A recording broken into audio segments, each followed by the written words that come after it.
Hello students, क्या हाल है आप सभी के। स्वागत है आपका मेरे चैनल दीपक पाठक क्लासेस पर। आज का टॉपिक बहुत कॉमन है आप सभी के लिए। हर बच्चा मेरी वाली वीडियोस जरूर देखेगा।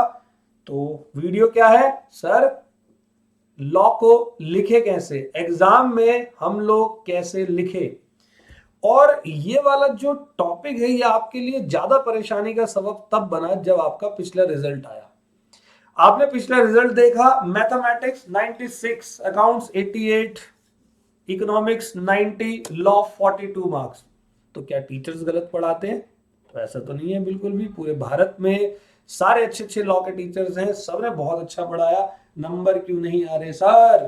तो नंबर ना आने का बहुत बड़ा रीजन है आप लोगों का पेपर में अच्छे से ना लिख कर आना। आज की वीडियो इसी के ऊपर है। बिल्कुल पढ़ाने वाला कुछ भी नहीं हूं, लेकिन आज की वीडियो के बिना कितना भी पढ़ लो फायदा कुछ नहीं मिलने वाला।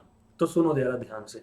यहां मैंने कुछ पॉइंट लिखे हुए हैं और वो सारे के सारे पॉइंट आपको वर्ड टू वर्ड जो है वो रिमेंबर करने हैं और रोज के रोज आपको प्रैक्टिस करने हैं। समय वेस्ट करूंगा नहीं, स्टार्ट करता हूं। सर सबसे पहला प्रश्न बच्चों का, सर क्या सेक्शन याद करने हैं?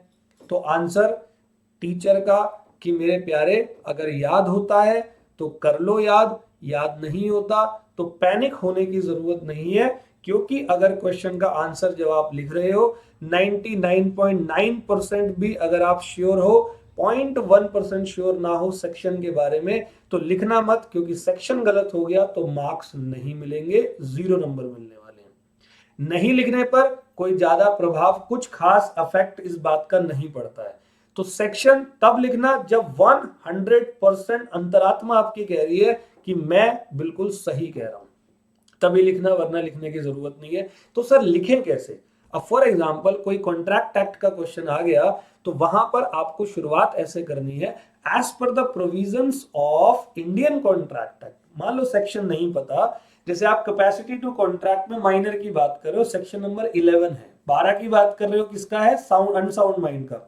आपको सेक्शन याद नहीं आ रहा, बिल्कुल टेंशन लेने की जरूरत नहीं है। As per the provision of Indian contract act, all well, और आगे बढ़ जाओ। ठीक है जी। अब क्या है कि आप जैसे ही केस स्टडी को सॉल्व करते हो तो उस समय पर आपको कुछ केस का रेफरेंस देना होता है। जैसे आप लोगों ने लॉ में मुझसे पढ़ा, कई सारे केसेस मैंने आपको बताए। Chennaiah versus Ramaiah, Lalman Shukla versus Gauri Dutt, Mohiri Bibi versus Dharmodas Ghose, Boulton versus Jones, Carlill versus Carbolic, और भी कई सारे केस स्टडीज अभी तक हम लोगों ने पढ़े हैं। अब क्या हुआ, मान लो आपको केस का नाम याद नहीं आ रहा, आपको सिचुएशन समझ में आ गई, क्लास की बिल्कुल बातें याद आ रही है, लेकिन केस का नाम बॉल्टन वर्सेस जॉन्स से रिलेटिव याद ही नहीं आ रहा, बॉल्टन वर्सेस जॉन्स है, क्या करेंगे? तो सर गलत नाम मत लिख कर आना, लिखना in the decided case law it was held that.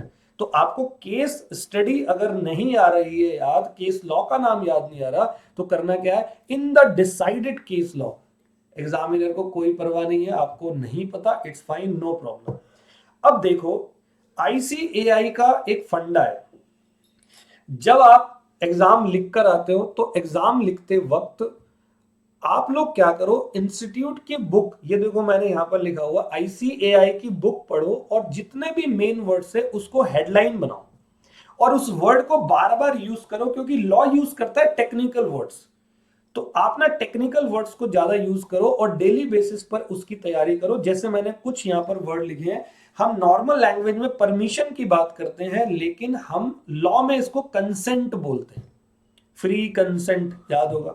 हम नॉर्मल लैंग्वेज में चेंजेस बोलते हैं, लेकिन लॉ इसको कहता है ऑल्टरेशन करना। ऑल्टरेशन मतलब बदलाव, वैसे चेंजेस नॉर्मल लैंग्वेज में चेंजेस, बट ऑल्टरेशन। अमाउंट तो लॉ में कंसीडरेशन, डिसाइडेड वहां एग्रीड। अच्छा, आप लॉ में विल की जगह शेल और मे का प्रयोग करना वो ज्यादा इजी रहेगा। आप विल शब्द की जगह शेल और मे वर्ड का प्रयोग करो। और जैसे ऑर्गेनाइजेशन को आप ऑर्गेनाइजेशन मत बोलो, आप एंटिटी बोलो या आप फर्म बोलो। आप टोल्ड को टोल्ड मत बोलो, ऑफर्ड या एक्सेप्टेड बोलो। इस तरीके से बहुत सारे और टेक्निकल वर्ड्स लॉ के अंदर आप पढ़ोगे। करना क्या है, इंस्टीट्यूट की बुक पढ़ो, मेन वर्ड्स को हेडलाइन बनाओ और बार बार यूज करते जाओ। ठीक है जी। अब सर आपको क्या करना है, जब आप पेपर दे रहे होगे तो ट्राई करो, try to use detailed answer subject to time availability.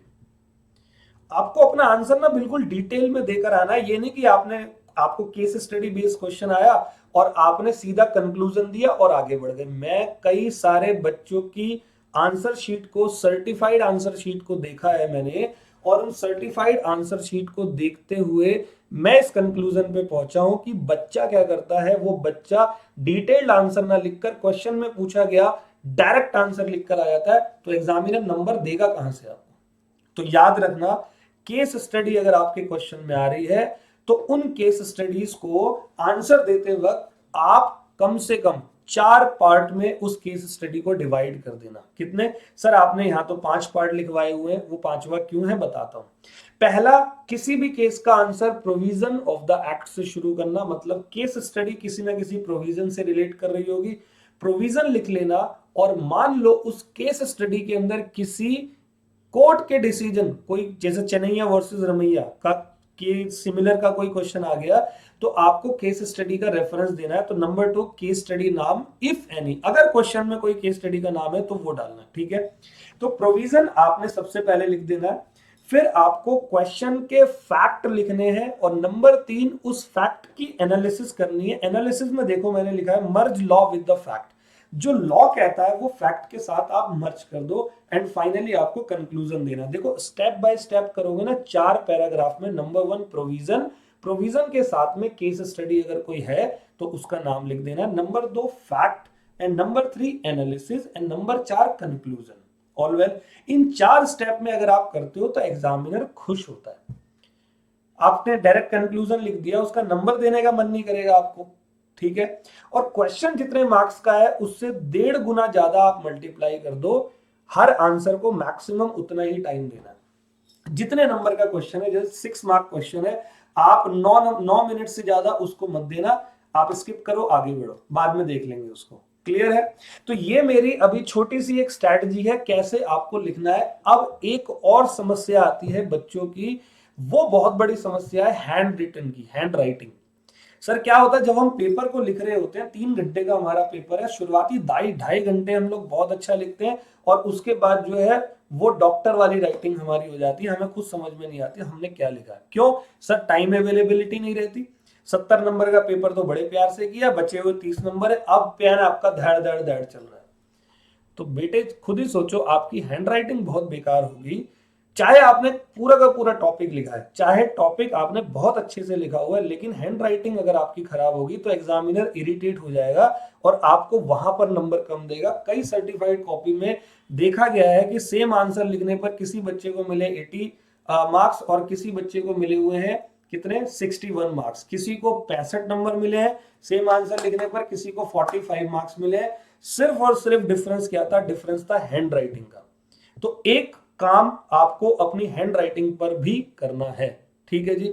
थोड़ा सा साफ लिखना है, और हाँ ये प्रैक्टिस करेंगे तभी होगा, अदरवाइज नहीं होगा। चलो ये साइड की बात थी, बट मुद्दे की बात क्या है? सेक्शन याद नहीं करने हैं, हो गए, इट्स फाइन। नहीं हो रहे 99% श्योर हो, मत लिख कर आना, एज पर द प्रोविजन लिखना। केस स्टडी के आंसर देने 4 पार्ट में। सबसे पहले प्रोविजन, अगर कोई केस स्टडी है साथ में चिपका दो उसके नाम, उसका fact number 2, number 3 analysis, number 4 क्या?